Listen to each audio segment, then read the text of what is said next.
కళాకారులకు సంబంధించిన వార్తా విశేషాల కోసం మా యూట్యూబ్ ఛానల్ని సబ్స్క్రైబ్ చేయగలరు. ఇక నా సర్వస్వం కూడా నాటక రంగానికి ప్రతి రక్తంలో కూడా నాటకం. ఈ మధ్యనే ఛానల్ పెట్టి ఒక 600 పైసలకు నాటకాలు ఆడాను. ఆయన వస్తాడు, మన ద్వారా ఆయనకి డబ్బులు వస్తున్నాయి అనే వాళ్ళే ఎక్కువ మంది ఉన్నారు. ఎందుకంటే చింతామణి నాటకం బ్యాన్ చేసింది ఓన్లీ ఆర్టిస్టుల కోసం. దేవనర్తకి అని పేరు పెట్టినా కూడా శ్రీ కళా నిలయం అని అంటే శ్రీ అనేది మా మిస్సెస్ పేరు.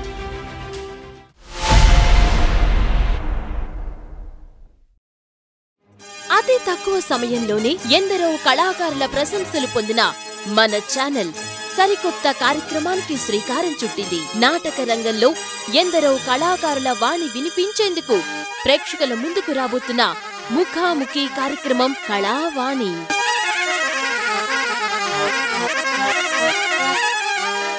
ఎస్వీఎస్ డ్రామా ప్రేక్షకులకు నమస్కారం. ముందుగా కళావాణి కార్యక్రమానికి స్వాగతం. ఈ కళావాణి కార్యక్రమం ద్వారా ఒక గొప్ప నటుడు కావచ్చు, ఒక యూట్యూబ్ ఛానల్ ద్వారా కళలను నలుగురికి కూడా తెలియచెప్పాలని ఎందుకు ఈ రకమైన ప్రయత్నం చేస్తున్నారో వారిని అడిగి తెలుసుకుందాం. నమస్తే శివప్రసాద్ గారు. నమస్కారం అండి. నా పేరు శివప్రసాద్ అండి. నా శివప్రసాద్ అంటే మా పక్క గల్లీలో కూడా తెలియదు. నిజం చెప్పాలంటే శివప్రసాద్ అంటే మా పక్క గల్లీలోకి తెలియదు. అందరూ హరిశ్చంద్ర అనేవాళ్ళు. హరిశ్చంద్ర అంటే మా ఊరు మొత్తం తెలిసిద్ది. అంత ఇదిగా ఉండేది. నేను ఈ కళారంగానికి రావడానికి కారణం, మాది వ్యవసాయ కుటుంబం, నేపథ్యం గల కుటుంబం. మా తల్లిదండ్రులు ఇద్దరు కూడా వ్యవసాయ కూలీలు. అయితే మేము చిన్నప్పుడు ఒక సంఘటన జరిగింది. ఒక పెళ్లి కార్యక్రమంలో మా బంధువులు ఒక ఆయన టేప్ రికార్డు తీసుకొచ్చి మా పక్క గ్రామంలో ఒక ఆయన చిన్న పిల్లవాడు ఒక పద్యం పాడుతుంటే, అదే ఆ రోజుల్లో 1980 ఆ దశకంలో ఒక టేప్ రికార్డు వినిపించి ఒక పద్యం పాడించాడు. అప్పుడు అందరూ కూడా ఆ పిల్లవాడిని చాలా మెచ్చుకున్నారు. అంటే నాలో అరే ఈ పిల్లవాడిని ఎలా మెచ్చుకున్నారు, మనం కూడా ఏదైనా కార్యక్రమం చేసేసి మనం కూడా అలా మెప్పు పొందాలి అనే అలా ఫస్ట్ బీజం అక్కడే పడింది. ఇక తర్వాత మా ఊర్లో, మాది అమృతలూరు, తెనాలి తాలూకా అమృతలూరు. మా ఊర్లోనే మా గురువు గారు ఒక ఆయన ఉన్నారు, దబ్బకుటి ఆంజనేయులు గారు. ఇప్పుడు ప్రస్తుతం కారంచేడులో ఉన్నారు. ఆయన కాటిసీని తప్ప ఇంకేది వేయలేదు. ఎందుకంటే ఆయనకి చదువు రాదు, అదొకటే వేసేవాళ్ళు. ఆయన దగ్గరికి వెళ్ళి కొంచెం ఎలా పాడాలి ఏంటంటే ఎలా అని చెప్పేవాళ్ళు. ఆ విధంగా నాకు ఈ కళల మీద ఇంట్రెస్ట్ ఏర్పడింది. అయితే మా ఊరికి దగ్గరలోనే తెనాలి ఉంది. ఆ తెనాల్లో ప్రసిద్ధ నటులు డివి సుబ్బారావు గారు, వై గోపాలరావు గారు, చెంకుర్తి నాగేశ్వరరావు గారు, గూడూరు సావిత్రమ్మ గారు, షణ్ముఖాంజనేయరాజు గారు, ఇలా చెప్పాలంటే చాలా పెద్ద లిస్ట్ ఉంది. వీళ్ళందరూ కూడా నా ఇప్పటికి కూడా నా అభిమాన నటులు వాళ్ళు.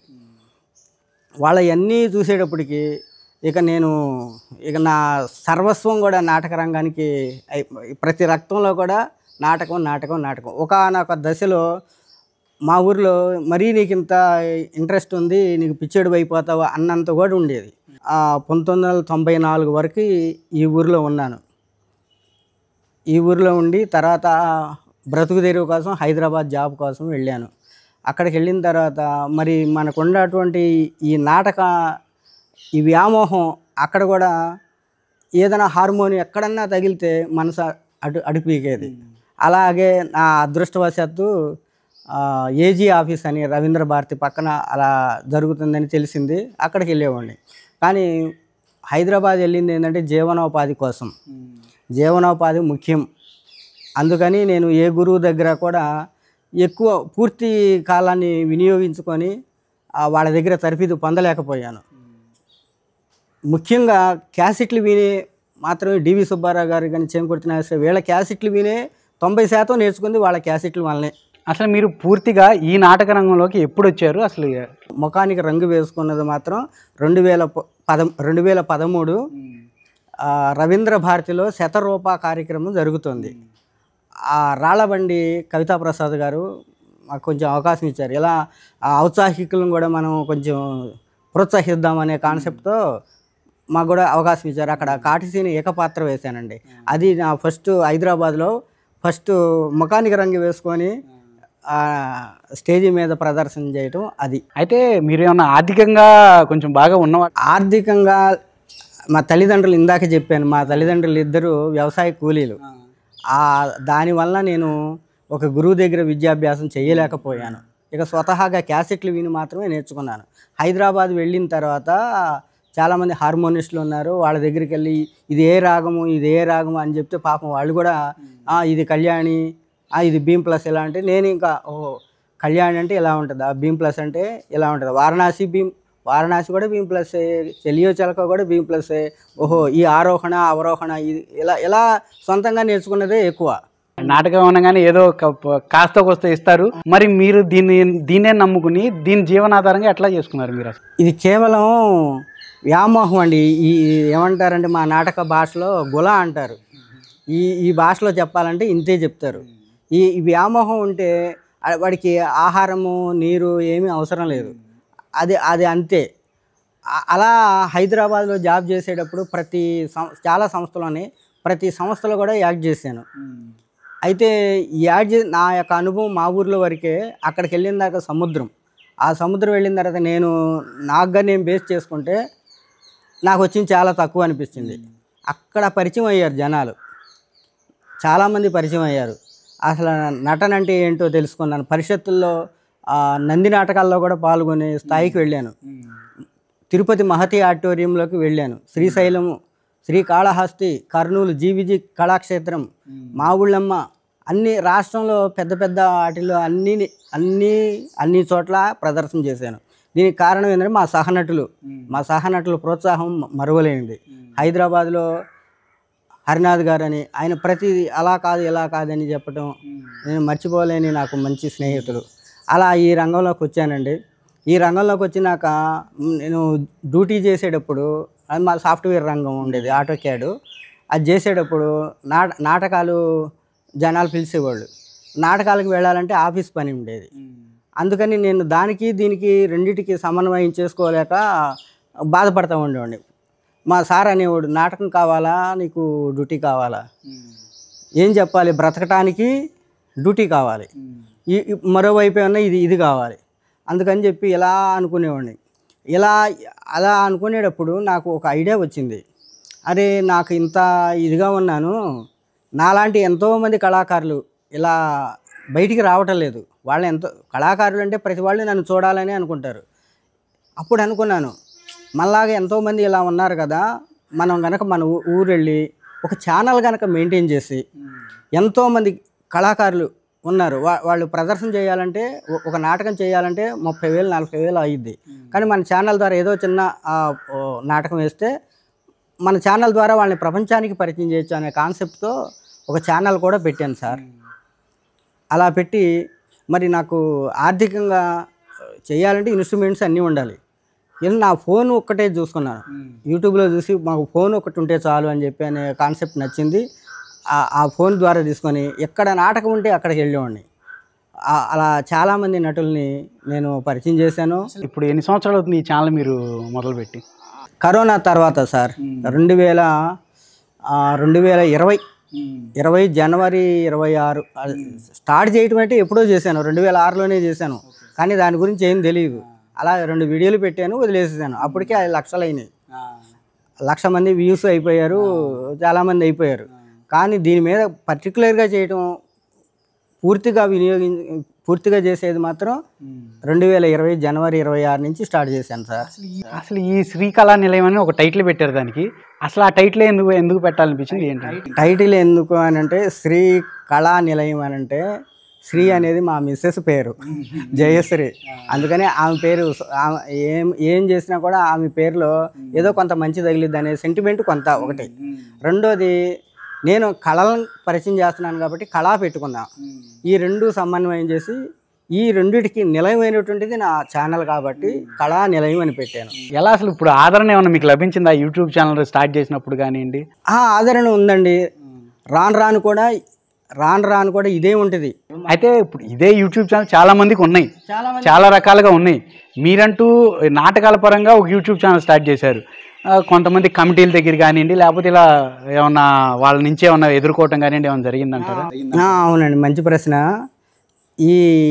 ఇప్పుడు ఈ నాటకం చేసినప్పుడు ఫస్ట్ అనేవాళ్ళు అండి, మీరు ఎవరి దగ్గర నుంచి వచ్చారు, ఎవరైనా పర్మిషన్ తీసుకుని అనేవాళ్ళు. తర్వాత వాళ్ళకి కూడా ఇది తెలిసిపోయింది. ఓ రండి మా పలానా శ్రీకళ అని రండి సార్ రండి సార్ అని చెప్పి తీసుకోమనేవాళ్ళు. అలా అలా జరుగుతూ ఉంది. అయితే ఏమవుతుందంటే కొంతమంది ఒక అపోహ ఉంటుంది జనాలు చాలామందికి, వాళ్ళే వస్తున్నారు, వాళ్ళకి ఏదో యూట్యూబ్ నుంచి డబ్బులు వస్తాయి అని చెప్పి రాంగ్ కాన్సెప్ట్లో ఉన్నారు. కానీ ఒకటి మాత్రం నిజమండి, యూట్యూబ్ ఛానల్స్ అధినేతలు అందరికి కూడా ఈ విషయం తెలుసు. బయటికి ఎలా చెప్పుకున్నా కూడా యూట్యూబ్ నుంచి డబ్బులు ఏమీ రావండి, ఎంతో కష్టపడితే కానీ డబ్బులు రావు. ఇది అందరికీ తెలిసిందే. వాళ్ళు ఏమనుకుంటారంటే వాళ్ళు డబ్బులు వస్తాయి కదా మాకు వస్తున్నారని చెప్పి అనుకుంటారు. డబ్బులు ఏమీ రావు, లక్షలు చూస్తే వస్తాయి. అందుకని నేను వాళ్ళకి ఇచ్చే సలహా ఏంటంటే, మేమేదో ఊరినే రావటం లేదు, కళా సేవ చేద్దామని వచ్చాము. అందుకని మీరు ఏదైనా సహాయం చేస్తే చెయ్యండి, లేకపోతే లేదు. అంతేగాని మాకేదో వస్తాయని చెప్పి మీరేదో అనొద్దు. ఇప్పుడు మీదేమో తెనాలి దగ్గర అమర్తులూరు మండలం. అవునండి. అయితే మీరు ఇక్కడి నుంచి ఏ ఊరు వెళ్ళాలన్నా ఖర్చు, ఇప్పుడు ఊరు వెళ్ళి రావాలంటే మనకు ఒక 500-600 ఖర్చు అయ్యిద్ది. ఈ ఖర్చు ఎట్లా మరి మీరు ఎలా?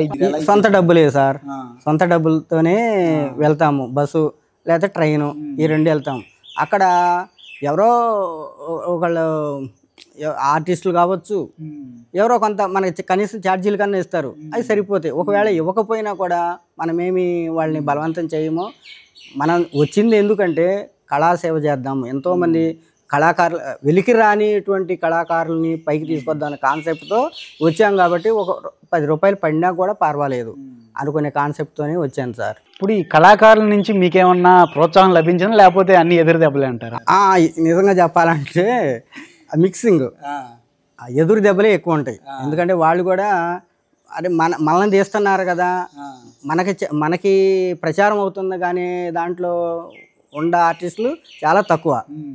ఆయన వస్తాడు, మన ద్వారా ఆయనకి డబ్బులు వస్తున్నాయి అనే వాళ్ళే ఎక్కువ మంది ఉన్నారు సార్. గబాలను ఎక్కడైనా ఎవరైనా మన కళాకారులు మాట అంటాం కానివ్వండి, లేకపోతే ఎక్కడ ఉన్న గొడవ పట్టడం మీ మీద ఏమన్నా జరిగింది ఈ ఫోన్ల గురించి?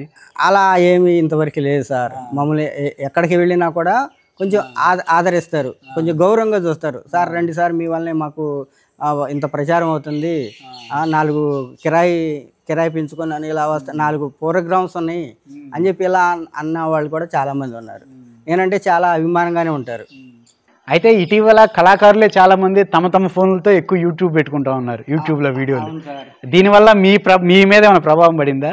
ప్రభావం ఉంటుంది, ఎవరికైనా ఉంటుంది. ఇప్పుడు ఒక వీడియో ఒక చాటకి వెళ్ళాము, ఆ నాటకం తీసాము, ఆ ప్రసిద్ధ నటులు కూడా తీశారు. తీస్తే ఏమవుతుంది, నేను పెట్టాను అదే వీడియో, జనాలు వాళ్ళే చూస్తున్నారు, అరే అవి చూసాం కదా అని చెప్పి మనవి చూడరు కొంతది. కానీ నా ఛానల్కి ఏంటంటే వాళ్ళు ఎన్నెన్నోండి, నా ఛానల్ నాకు ఉంటుంది. నా ఛానల్లో ప్రతిదీ ఒక సిస్టమేటిక్గా ఉంటుంది, డిస్క్రిప్షన్ ఉంటుంది, మెయిన్ నేను ఫాలో అవుతాను. నాకు చెప్పిన యూట్యూబర్స్ పి శ్రీనివాస్ అని హైదరాబాద్లో, ఆయన చెప్పింది ఏంటంటే ప్రతిదీ డిస్క్రిప్షన్లో పెట్టు. డిస్క్రిప్షన్లో పెడితే 10 సంవత్సరాల తర్వాత మనం ఈ వీడియో చూస్తే ఎక్కడ జరిగింది, దీని హార్మోనిస్టులు ఎవరు, ఇవన్నీ తెలుస్తూ ఉంటాయి. ఆ విధంగా ఫాలో అవుతున్నాను కాబట్టి నా ఛానల్ A1గా ఉంది. అయితే ఇప్పుడు చాలామంది యూట్యూబర్లు ఉన్న ప్రశ్న ఒకటే, ఈ పలానా శివప్రసాద్ అని ఆయన బాగా సంపాదించేస్తున్నాడు, కళాకారులు కూడా ఆయన్నే ఎక్కువ ప్రోత్సహిస్తున్నారు, అసలు దీని గురించి మీరేమంటారు? సంపాదించడం అంటే ఏమీ లేదు, చాలా తక్కువ, అది అందరికీ తెలిసింది. అదే నా కాన్సెప్ట్ ఏంటంటే జనాలు పరిచయం చేయాలనే కాన్సెప్ట్తో వస్తున్నాను. కాకపోతే ఈ మధ్య కొంచెం డెవలప్ అయింది నా ఛానల్. అయిన తర్వాత మమ్మల్ని కూడా మీ ఛానల్ ద్వారా పరిచయం చేయండి అని చెప్పి ఆర్టిస్టులు, సార్ మేము కూడా ఒక మేము ఒక నాటకం పెట్టాము సార్, మమ్మల్ని కూడా మీ ఛానల్ ద్వారా మమ్మల్ని పరిచయం చేయండి సార్ అనే కమిటీలు ఉన్నారు నాకు. ఎక్కువ అటు తెలంగాణ కానీ, ఇటు ఉత్తరాంధ్ర కానీ చాలామంది ఉన్నారు సార్. బ్రహ్మంగారి నాటకాలు, హరిశ్చంద్ర నాటకాలు, బాలనాగమ్మ నాటకాలు నాకు చాలా వస్తాయి. వాళ్ళని నేను మర్చిపోను, నన్ను వాళ్ళు మర్చిపోరు. మా సంబంధం అలా ఉంది, చాలా మంచివాళ్ళు. అయితే నేను అడిగేది ఏంటంటే, ఇటీవల చింతామణి నాటకం బ్యాన్ అయింది. అవును సార్. అయితే ఈ బ్యాన్ అయిన తర్వాత కూడా చాలామంది వీడియోస్ వచ్చాయి. కాకపోతే ఎక్కువ సోషల్ మీడియా కానివ్వండి, యూట్యూబ్లో కానివ్వండి, ఎక్కువ చింతామణి నాటకం వ్యూవర్సే ఎక్కువ మంది ఉన్నారు. అవును సార్. అది ఆ నాటకం ఆగిన తర్వాత మీకేమన్నా ప్రభావం ఎంత కనిపించింది యూట్యూబ్లో? ప్రభావం మాకు ఏం అనిపించలేదు. ఎందుకంటే లేదు ఎక్కువ అవుతున్నారు. ఎందుకంటే చింతామణి నాటకం బ్యాన్ చేసింది ఓన్లీ ఆర్టిస్టుల కోసం, వాళ్ళ వరకే. మేమనేది వాళ్ళు ఏ నాటకం దేవనర్తకి అని పేరు పెట్టినా కూడా, లేకపోతే ఇంకో పేరు పెట్టుకున్నా కూడా, నేను మాత్రం చింతామణి నాటకం అనే పెట్టేస్తున్నాను. ఎందుకంటే మాకు యూట్యూబ్లో అది ఆ రెస్ట్రిక్షన్స్ లేవు. ఆ నాటకం జరిగింది మేము పెట్టేస్తున్నాం, జనాలు చూస్తున్నారు. కరెక్టే అండి. ఇప్పుడు అయితే ఆ చింతామణి పేరు మార్చారని మీరంటే కరెక్ట్ బాగానే ఉంది. కొన్ని సీన్లు కూడా అలాగ ఉంటున్నాయా? మీరు అవి కూడా పెడుతున్నారు, లేకపోతే అవి కూడా ఎడిట్ చేస్తారా? నాటకం మొత్తం పెడతాం సార్. అక్కడ జరిగింది నేను ప్రజల్లోకి చూపించడం. మీ కామెంట్స్ లో వాళ్ళని యాక్టర్లను తిట్టడం కానీ ఏమైనా వస్తుంటాయి? తిడతారు. ఏంటి కొంతమంది తిడతా ఉంటారు. హరిశ్చంద్ర నాటకం మీద కూడా కొన్ని వచ్చినాయి. ఇవాళ ఇది కాలక కంటకి వాళ్ళ కొడుకు ఎవరంటే కేశవుడు, ఆ తల్లితో డూయేట్లు పాడే నటులు కూడా ఉన్నారు. మరి వాళ్ళ విఘ్నతకు వదిలేద్దాం. అది అలాంటి అంటే నేనుగా ఒక నిర్ణయం తీసుకోను. వాళ్ళందరూ చాలా తలపండిన నటులు. వాళ్ళకి వాళ్ళు ఏది నటిస్తే నేను అది పెడతామే. కాకపోతే ఏంటంటే మరీ బూతులు తిట్టారనుకోండి ఎడిట్ చేస్తాం, అది సభ్యత కాదు. కాబట్టి అవి ఒమిట్ చేసేస్తాం. అలా జరుగుతుంది సార్. ఇప్పుడు సుమారు మీరు ఎన్ని వందల నాటకాలు ఆడి ఉంటారు, లేకపోతే ఎవరెవరితో నటించుంటారు? నేను నాటకాలు ఆడింది ఫస్ట్ రంగస్థల నటుడిని సార్. ఈ మధ్యనే ఛానల్ పెట్టాను కాబట్టి ఫస్ట్ రంగస్థల నటుడిని. రంగస్థలంలో ఒక 600 పైచిలకు నాటకాలు ఆడాను. అది చిన్న చితక నంది నాటకాలు కానీ అలా మొత్తం 600. మీరు ఎక్కువగా ప్రయత్నించిన వేషాలు ఏమైనా? ఎక్కువగా హరిశ్చంద్రుడు, గయోపాఖ్యానంలో హరిశ్చంద్రుడిలో అన్ని సీన్లు వేశాను సార్. గయోపాఖ్యానం అంటే కృష్ణుడు అర్జునుడు 2 వేశాను. రాముడు ఒక్కసారి వేశాను. ఆంజనేయుడు మాత్రం చాలాసార్లు వేశాను. ఇక హైదరాబాద్లో చాలామంది ప్రసిద్ధ నటులతో నంది అవార్డు గ్రహీత బాబురాజు, నంది అవార్డు గ్రహీత హరినాథ్ గారు, ఏనుగు శివాజీ గారు, ఎం అర్జునరావు గారు అందరికీ పరిచయమే. వీళ్ళందరితో వేశాను. హైదరాబాద్లో ఉండే సంస్థలు అన్ని సంస్థల్లో నటించాను సార్. ఇంతవరకు మీ నాటక ప్రస్థానంలో మీరు కళాకారులకి ఏమన్నా మీ సలహా సూచనలు ఇవ్వగలరా? తప్పకుండా సార్. ఇప్పుడు వాళ్ళ కళాకారులు ఎంత పెద్దవాళ్ళు అయినా ప్రేక్షకులు కామెంట్ల రూపంలో తెలియపరుస్తున్నారు కాబట్టి అందరూ ప్రేక్షకులు వాళ్ళకి ముఖతహా చెప్పలేరు. కాబట్టి నా ఛానల్ ద్వారా కొన్ని చెప్తాము. అయినా కూడా మీ ఛానల్ ద్వారా నేను చెప్పాల్సింది ఏంటి అని అంటే, ప్రతి నటుడు అది కళామ తల్లి ముద్దు బిడ్డ. వాళ్ళు చదువుకున్నా చదువుకోలేకపోయినా అన్ని పద్యాలు పాడుతున్నారంటే కళామ తల్లి ముద్దు బిడ్డే. అంత గాత్రం ఉండి అంత పాండిత్యం ఉండి తాగుడికి బానిస అవుతున్నారు సార్. దానివలన చిన్నతనంలోనే చనిపోతున్నారు. మనం ఎంతోమంది పెద్ద పెద్ద నటులను చూసాం, వీళ్ళంతా తాగుడికి బానిస చనిపోయారు. అలాంటిది మీరు ఎందుకు ఇలా అయిపోతారు? మా ప్రేక్షకులకి మీరు ఎక్కువ కాలం జీవించాలి, ఆ అమృతాన్ని మాకు పంచాలి. మీరు చక్కగా ఉండండి, మందు మగువ జోలికి వెళ్ళకండి, ఈ వ్యసనాల జోలికి వెళ్ళకండి. మా ప్రేక్షకులకి మాకు అమృతాన్ని పంచండి. ఈ నాటక రంగం కలకాలం ఉంటుంది. నేను చెప్పే సలహా ఇది మాత్రమే సార్. అయితే ఇప్పటి వరకు మిమ్మల్ని ఆదరించిన ఈ కళారంగానికి కానీ, అలాగే మీరు ఫోన్తో వీడియో తీసుకుంటున్నప్పుడు మిమ్మల్ని ఆదరించిన ఈ సమాజాల వారికి కానీ మీరేమన్నా చెప్పదలుచుకుంటారా? ఏం చెప్పాలి అని అంటే, నాటక రంగం ఇదివరకటి కన్నా కొంచెం తగ్గింది. ఈ మాట వాస్తవం. అయితే నేను కావచ్చు, ఇంకొకరు ఎవరైనా ఛానల్స్ వస్తే వాళ్ళని ఆర్థికంగా కొంచెం మీరు సపోర్ట్ ఇస్తే వాళ్ళు ఎక్కువ ఛానల్స్ తీయగలుగుతారు. మీరు ఎదురిగి వీళ్ళు కూడా ఒక ఆర్టిస్ట్ అనుకొని వీళ్ళని కూడా కొంత ప్రోత్సాహం కనుక ఇస్తే, మీరు ఎప్పుడు ఆర్టిస్టులకే కాకుండా వీళ్ళు ఫ్రీగా వస్తారు అని చెప్పి కాకుండా, వీడికి ఎప్పుడైతే మాకు ఇంట్రెస్ట్ తప్పిపోయిద్దో, మేము వెళ్ళలేదనుకోండి, నాటక రంగం కుదేలు. నేను కావచ్చు, ఇంకొకరు కావచ్చు. అలాంటిది ఒక ఆర్టిస్టు అనుకొని ఇలా చేస్తే ఎంతోమంది వస్తారు. ఈ నాటక రంగం మీ వంతు నాటక రంగాన్ని ఇవాళ నాటక రంగం ప్రదర్శన చేస్తే 500 మంది వస్తారు. మహా అయితే 500, ఇంకో చాట అయితే 1000 అలా వస్తూ ఉంటారు. కానీ యూట్యూబ్ ఛానల్ ద్వారా లక్షలు చూసే అవకాశం ఉంది. కాబట్టి దీన్ని ప్రోత్సహించండి. దీన్ని ప్రోత్సహిస్తే ఎవరు ఈ నాటకం పెట్టారు, మేమందరూ టైటిల్స్లో వేస్తాం, పలానా వాళ్ళు వేశారు, మీ పేరు ఉంటుంది, మీ పేరు కలకాలం ఉంటుంది. అది లేకుండా కనుక మీరు నాటకాన్ని కనుక వేస్తే అది బూడిదలో పోసిన పన్నీరే. కొంచెం ఆ రోజు 4 రోజులు మనకే చెప్పుకుంటారు. తర్వాత మీది బ్యాకప్ ఉండదు. మా ఛానల్ కనుక ఉంటే ఎల్లకాలం ఉంటుంది. అది మీకు ప్లస్ పాయింట్ కదా, ఒకసారి ఆలోచించండి నిర్వాహకులకు. అది సార్. సరే, అయితే ఇప్పుడు మీకు ఇష్టమైన ఈ నాటకాలు, మీరు నటించిన ఈ నాటకాల్లో కావచ్చు, మీకు నచ్చిన పద్యం ఏమన్నా పాడగలరు? పాడతాను సార్. నాకు నచ్చిన పద్యం అంటే నేను చిన్నప్పటి నుంచి కూడా కొన్ని వందల సార్లు పాడిన ఒక పద్యం హరిశ్చంద్ర నాటకంలో ఏనాడు నడిచినావు. పాడండి సార్. అది చాలా బాగుంటుంది సార్. కోసం. తప్పకుండా సార్. దేవి, రాణివాసము భోగములను అనుభవింపవలసిన నిన్ను ఇలాంటి ఘోరారణ్యములకు ఈడ్చి తెచ్చి కుసుమ సుకుమారమైన నీ శరీరమును ఇలాంటి దీర్ఘయాత్రల చే నలుగజేసిన నన్ను నేను ఏమని నిందించుకుందును? ప్రేసి నన్ను నేను ఏమని నిందించుకుందును? ఏనాడు నడచినావు ఈ ఎడారులలోనా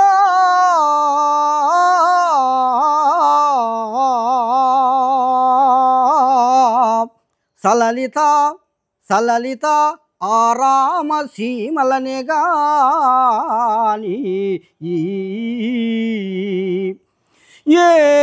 ఏనాడు తల చూపితి ప్రచండ పుటండకు అలకు మాణిక్య కాంతులకి గాని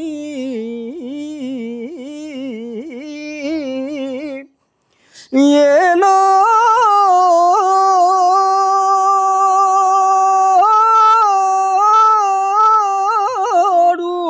చవి చూచితి కందమూలముల్ సరసరాజల భోజనమే గాని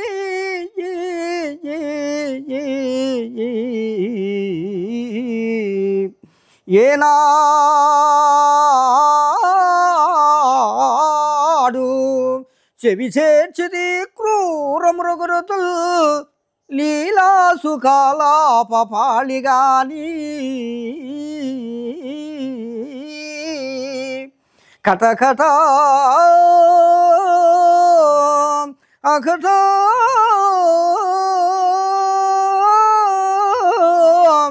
ఎన్నడెరిగితి ఉత్కట దినే సఖర కిరణ జాల తప్త కర్కశ శిలాద్రి కటక గమనస్యమోద్భూత చటుల చింత నన్ను వరించుటం చేసి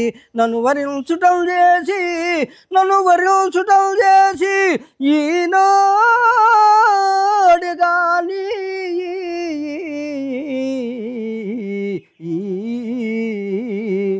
ఏనాడు నడచినావు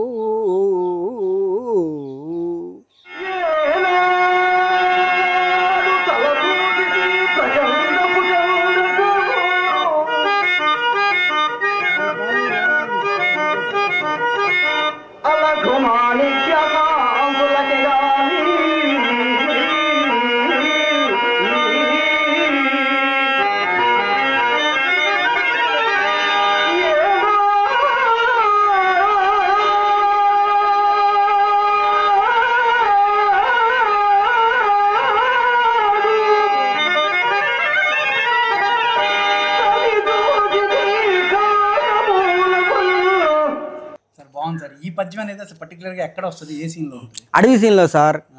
హరిశ్చంద్ర నాటకంలో రెండో సీన్ అడవి సీన్లో ఆ చంద్రమతిని ఇలా తీసుకొచ్చేటప్పుడు నడవలేక నడుస్తున్నావు అన్నప్పుడు పాడే పద్యం సార్ ఇది. సార్, మీకు ఉన్న కళాకారుల్లో ఏ కళాకారులు అంటే బాగా ఇష్టం? చెప్పటం కష్టం సార్. ఎందుకంటే నేను ఒక్కళ్ళని చెప్పడం కూడా తప్పు సార్. ఎందుకంటే నా అభిమాన నటులు అంతా చాలామంది ఉన్నారు. డివి సుబ్బారావు గారు అంటే ప్రాణం. సీనియర్ డివి సుబ్బారావు గారు అంటే చాలా ప్రాణం. అదే స్థాయిని తీసుకొస్తున్నాడు డివి సుబ్బారావు మనవడు జూనియర్ డివి. ఆయన అంటే చాలా అభిమానం. వై గోపాలరావు గారు అంటే అసలు పిచ్చి అభిమానం. అలాగే షణ్ముఖి విజయ్ కుమార్ నాకు మంచి మిత్రులు ప్లస్ చాలా ఆత్మీయులు. వీళ్ళు చాలామంది ఉన్నారు సార్. కురిటి సత్యం గారు మొన్నే భీమవరంలో తీశాను. ఎంతో ఆనందపడుతున్నాను సార్. ఈ కళాకారులందరూ నా ఛానల్ ద్వారా నేను పరిచయం చేయకపోయినా కూడా ఆల్రెడీ ప్రసిద్ధులు వాళ్ళు. నా ఛానల్లో కూడా వీళ్ళందరి ఉన్నాయి. గుమ్మడి గోపాలకృష్ణ గారి కూడా ఇలాంటిది నాకు ఎంతో ఆత్మసంతృప్తి ఇచ్చింది సార్. అయితే నాకు మొన్న ఎవరో అన్నారు, ఉప్పలపాటి సైదులు గారితో మీరేదో ఒక సీన్ చేయాలి, నాకు సైదులు గారు అంటే బాగా ఇష్టం అని. అది ఏంటి? ఆయన బంగారు కిరీటధారి. ఆయనతో మాట్లాడటమే మేము 1000 జన్మల పుణ్యం. అలాంటి సీనియర్ నటులతో వేసే భాగ్యం వచ్చింది ఆ మహానటులకి. రాజుపాలెం సార్, సత్తెనపల్లి దగ్గర రాజుపాలెం శ్రీ పొత్తూరి సుబ్బారావు గారు నిర్వహణలో ఆ నాటకం పెట్టారు సార్. వీడియోలు తీస్తుంటాం అప్పుడు. అవును సార్, శ్రీకృష్ణ రాయబారంలో పడక సీన్లో వేశాను సార్.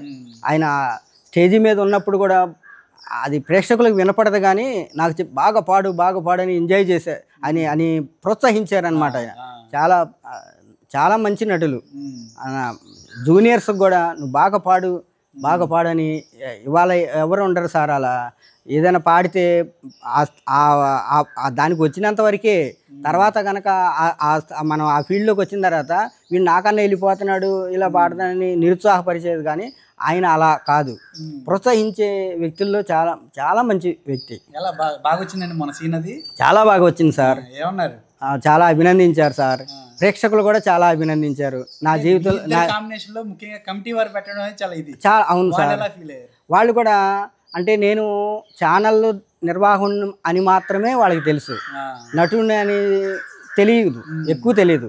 అయితే ఇలా నువ్వేమి నాటకాలు వేస్తావంటే ఇలా రాయబారం వేస్తాను సార్ అంటే, సరే ఒక అవకాశం నాకు ఇచ్చారు. ఆ అవకాశాన్ని 100కి 200% నేను నిర్వర్తించానని చెప్పాను. మళ్ళీ వాళ్ళు కూడా అన్నారు, మేము ఇలా పాడతామని అనుకోలేదు, చాలా బాగా పాడేవని చెప్పి నన్ను అభినందించారు. ఆ ప్రేక్షకులు కూడా నాకు చాలా ప్రోత్సాహం ఉంది సార్ ప్రేక్షకుల నుంచి. సార్ అయితే అది ఉప్పలపాటి సైదులు గారితో మీరు నటించిన ఏదైతే అర్జునుడి వేషం ఉందో ఆ అర్జునుడి వేషం నుంచి ఒక చిన్న పద్యం పాడగలరా? శ్రీకృష్ణ రాయబారంలో పడక సీన్లో అర్జునుడు పద్యం సార్. ఆహా, ఎంత త్వరితముగా ద్వారకకు వచ్చి తిని, అదిగో ద్వారక ఆలమందలవిగో అందందుగోరాడు అయ్యది ఏ కోట అదే అగట్ట అభిరజ్జల్ వారలే యాదవుల్ యదు సింహుడు వసింసుమేడ అదిగో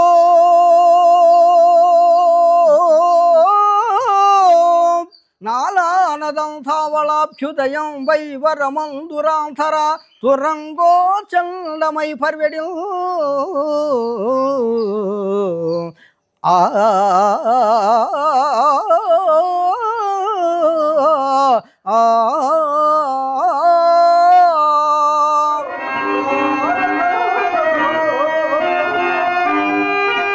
కళారంగం బాగుందా మీకు, లేదంటే ఈ ఫోన్ పట్టుకుని ఈ వీడియో తీసి అప్లోడ్ చేయడం బాగుందా? యాక్చువల్గా ప్రతి నటుడు తను వేషం వేసుకొని స్టేజి మీదకు వేయాలి, ఒక పాత్ర చేయాలని అనుకుంటాడు.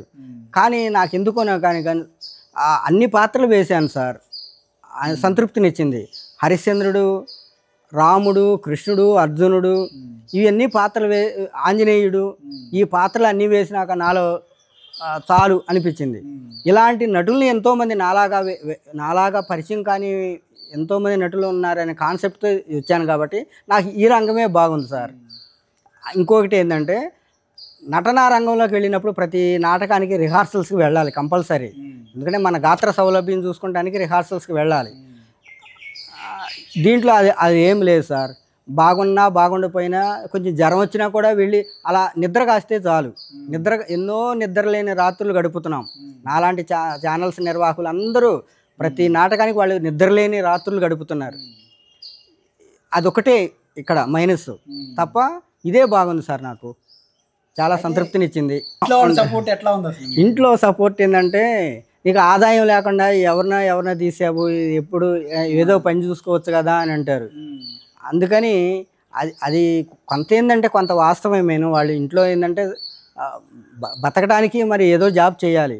కాకపోతే నాకు ప్లస్ పాయింట్ ఏంటంటే నా ఛానల్ కొంత ముందుకు వెళ్ళింది కాబట్టి ప్రతి నిర్వాహకులు కొంత కమిటీలు ఉన్నారు, వాళ్ళు కొంత పేమెంట్ నాకు ఇచ్చి వాళ్ళు తీసుకుంటారు కాబట్టి సరిపోతుంది.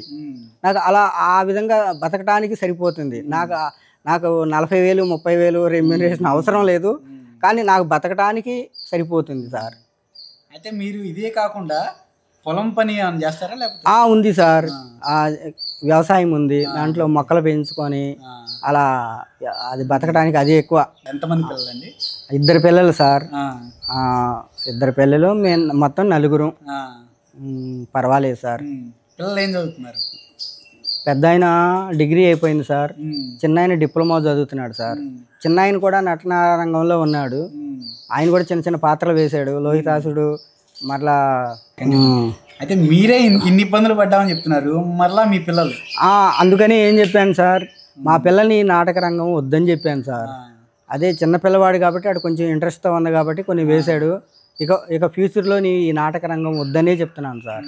ఈ నాటక రంగం ఎందుకు వద్దనే చెప్తున్నానంటే దీంట్లో నలుగురికి 100కి నలుగురికే బాగుంది, మిగతా 96 మందికి బాగుండలేదు. చిన్న చిన్న ఆర్టిస్ట్ మేము చూస్తున్న కంటితో చిన్న చిన్న ఆర్టిస్టులు వాళ్ళు లారీల్లో వెళ్తున్నారు, ఆటోలో వెళ్తున్నారు. వాళ్ళకి రెమ్యూనరేషన్ ఎక్కువ ఇవ్వరు. పెద్ద పెద్ద నటులకే ఏసీలు బుక్ చేస్తారు. వాళ్ళకి చదివింపులు కూడా 2000, 1000 అలా ఇస్తారు. కానీ చిన్న ఆర్టిస్టులు ఎవరు పట్టించుకోరు సార్. అందుకని నా కుటుంబ సభ్యులు ఎవరిని రావద్దని చెప్పి నేను చెప్తున్నాను సార్. అయితే మీరే ఇలా అనుకుంటే కళ అనేది అంతరించిపోతా ఉంటుంది. ఏం అంతరించదు సార్, ఏం అంతరించదు. ఎందుకు అంతరించండి? ఇప్పుడు మీ కుటుంబంలో మీ పిల్లల్ని మీరు రావద్దు అంటున్నారు, కళ ఎలా బతికిస్తాం మనం? కళ అది వాస్తవమే, కానీ నా కుటుంబం వరకు నేను ఇలా అనేది ఏంటంటే ఇలా ఇన్ని బాధలు పడుతున్నాం కాబట్టి రావద్దని మీరు అంటారు. అవును, కానీ ఈ బాధలు పడకుండా చేయాలంటే ఎంతవరకు చేయగలం? ఆర్థిక పుష్టి ఉన్న వాళ్ళు ఈ రంగంలోకి రావచ్చు సార్. ఆర్థిక పుష్టి లేని వాళ్ళు ఈ రంగంలో రావటం అనవసరమని నేను అనుకుంటాను.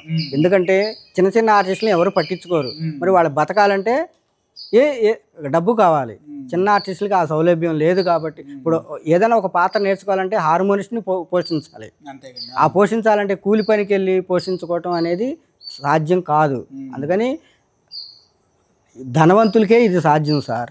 అయితే చివరి ప్రశ్నగా, మీరు ఇన్ని సంవత్సరాలు మీరు తిరిగిన ఈ కళారంగం ఫీల్డ్లో కానివ్వండి ఏదైనా సరే, మా ప్రేక్షకులకి మీ ద్వారా ప్రేక్షకులకి ఏం చెప్పనున్నారు? ప్రేక్షకులకి ఏం చెప్పాలంటే, మీరు ఒక నాటకం మీరు ఈ తెనాల్లోనే ఉన్నారనుకోండి, ఎక్కడో మా ఊళ్ళమ్మ దగ్గరికి వెళ్ళి మీరు చూడలేరు. ఇది వాస్తవం. మీరు మీ ఉద్యోగ ధర్మంలో మీరు అంత ఛార్జీలు పెట్టుకొని టైం పెట్టుకొని మీరు వెళ్ళలేరు. కాబట్టి మా ఛానల్ ద్వారా చూడండి. మేము వెళ్తాం, మీ అందరి బదులు మేము వెళ్తున్నాం, తీస్తున్నాం. చూడండి, మాకు 5 పైసలు ఇవ్వద్దు. మాకు చూడండి, మా ఛానల్స్ ఛానల్ వాళ్ళు అందరికీ చూడండి, మాకు సపోర్ట్ ఇవ్వండి. దీంట్లో చెప్తారు అది. ఇంకోటి ఏంటంటే సార్, మీరు మాకు 5 పైసలు ఇవ్వటలేదు కాబట్టి అడ్వర్టైజ్మెంట్లు వస్తాయి, స్కిప్ కొట్టకుండా చూడండి. మాకు ఇచ్చేది అదే. మీరు స్కిప్ కొట్టకుండా చూడండి. మా ఛానల్కి ఆర్థిక పుష్టి అదే వస్తాయి. సంగీతం అనేది ఖచ్చితంగా ఉండాలి. అయితే ఎవరి దగ్గర ఈ శిక్షణ పొందారు ఏంటి? అసలు కరోనా రాకముందు హైదరాబాద్లో జాబ్ చేసినప్పుడు నాకు అసలు ఏమీ తెలియదు సార్. తెలియనప్పుడు ఈ పద్యం ఎలా పాడాలి, ఇలా నువ్వు పాడుతున్నావు కాబట్టి ఇది కలవటలేదు అని అలా ఒక దారిలోకి తీసుకొచ్చింది ఒక అమ్మాయి నాయుడు అని, ఒక తోట అమ్మాయి నాయుడు గారు సార్. ఆయన బాగా నేర్పారు. ఆయన ద్వారానే దగ్గర నేను 500 నాటకాలు వేసాను అక్కడ. ఇక్కడికి వచ్చిన తర్వాత ఒక 100 నాటకాలు. సరే, కరోనాకి మా ఊరు వచ్చేసాను తెనాలి.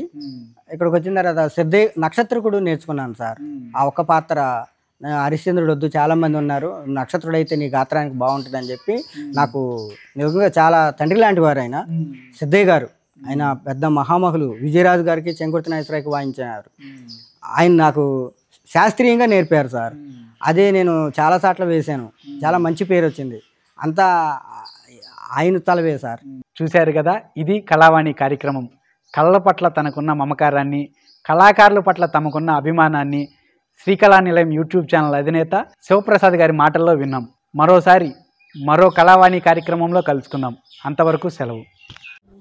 మా నాటక రంగంలో చాలా గొప్ప వాళ్ళు ఉన్నారు, కానీ మీరందరూ సినిమా ప్రపంచంలో పడి మా నాటకాన్ని కనుమరుగయ్యేలా చేశారు.